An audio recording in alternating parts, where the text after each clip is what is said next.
When it comes to democracy, I want to enter under my bed to pronounce that Nigeria fell short of anything close to a fair election in 2023 and cannot therefore try to speak about democracy to Africans. While still under my bed, I want to talk about the jobless educated youth in and outside of Nigeria. If you want to see very educated youth with no jobs, look nowhere else but inside the African sleeping giant.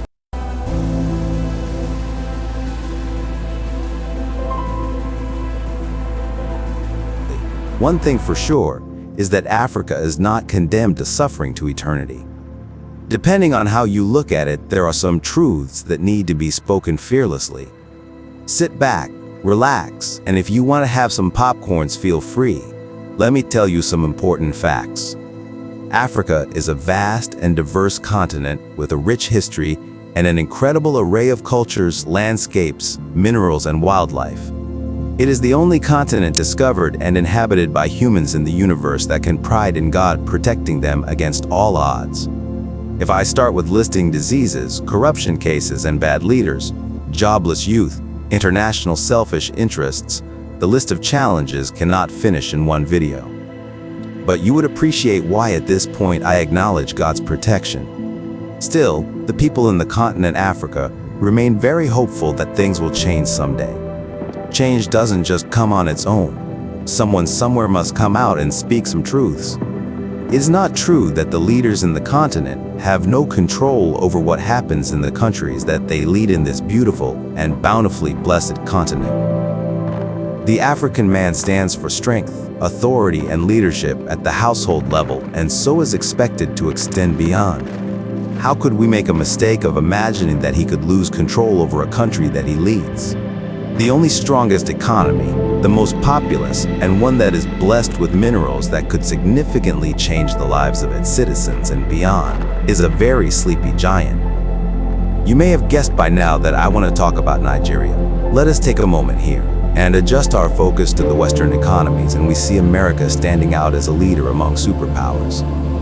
By effectively using its economic influence, technology, and military power to provide the much-needed leadership among developed nations. How come we never get to see differences between superpowers play out in public? Let us now get back to Nigeria. One can almost look so hard, like one would search for a needle dropped in sandy beach to find and feel the influence of Nigeria among countries in the continent. Our sleeping giant ought to be awakened. Nigeria's ability to lead other countries is largely affected by its internal political instability caused by ethnic and religious tensions, which sometimes diverts the country from external affairs that could give it the opportunity to demonstrate by example how to be a superpower. To be fair, Nigeria cannot condemn ethnicity because the country's foundation has never been consolidated to accommodate its diversity since independence. Political positions are ethnically sought and voters rally behind their tribal kingpin without even evaluating his ability to lead. Nigeria cannot condemn civil wars in any country in Africa because a civil war that led to loss of lives of many in the southeastern part of Nigeria has never received any attention, apology, or recognition that human beings lost lives. The Igbo community has instead remained isolated with no end of their isolation in sight. When it comes to democracy, I want to enter under my bed to pronounce that Nigeria fell short of anything close to a fair election in 2023 and cannot therefore try to speak about democracy to Africans. While still under my bed, I want to talk about the jobless educated youth in and outside of Nigeria. If you want to see very educated youth with no jobs, look nowhere else but inside the African sleeping giant. On my way out from under my bed, I would like to speak about the number of Nigerians crossing the Mediterranean Sea and Sahara Desert to Europe in search of green pastures, or even something to do that could change their lives and those of the relatives they left back home. Every 2 people you meet in the streets in Europe, at least one or both comes from Nigeria.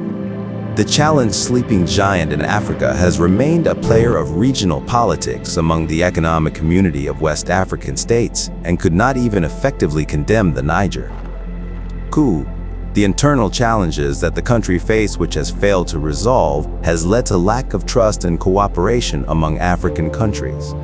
To be specific, the free trade agreements and entry without visas among African states are just a few of the important steps to African unity that have remained vague to the Nigerian government.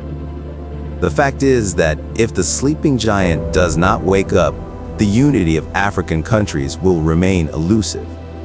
I want to say this confidently because Nigeria holds the largest shares in the African Development Bank and has the largest economy and cannot be wished away.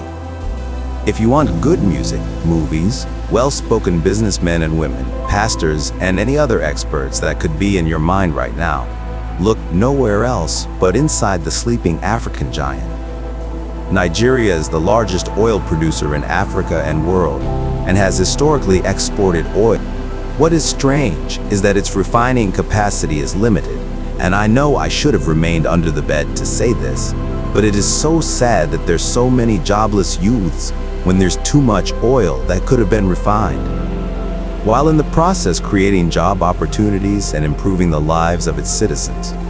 Let us take another moment and imagine this. What could the unity of African countries mean to Africans? Imagine if all Africans united and stopped being suspicious of each other as different people and chose to accommodate and appreciate each other. Africa has all the resources it needs to accomplish anything, including taking trips to space. We wouldn't have boats capsizing in the Mediterranean carrying Africans to get to Europe for a cleaning job. There is no calling for unity in Africa in vacuum. Someone must lead the Africans. Nigeria is a good example of an economic giant that could lead the rest out of the current challenges. But it needs to solve the insecurity and political instability issues that the country internally faces so that it can command respect among other African countries. The next trip to the moon should be by Africa. Africans need to stop thinking about the basic needs and investigate the space. Media stations in Africa need to broadcast something other than political drama, fake promises, and lies upon lies from politicians. Africans need real news. African people remain very hopeful that drastic changes that will end the suffering in the continent are on the way.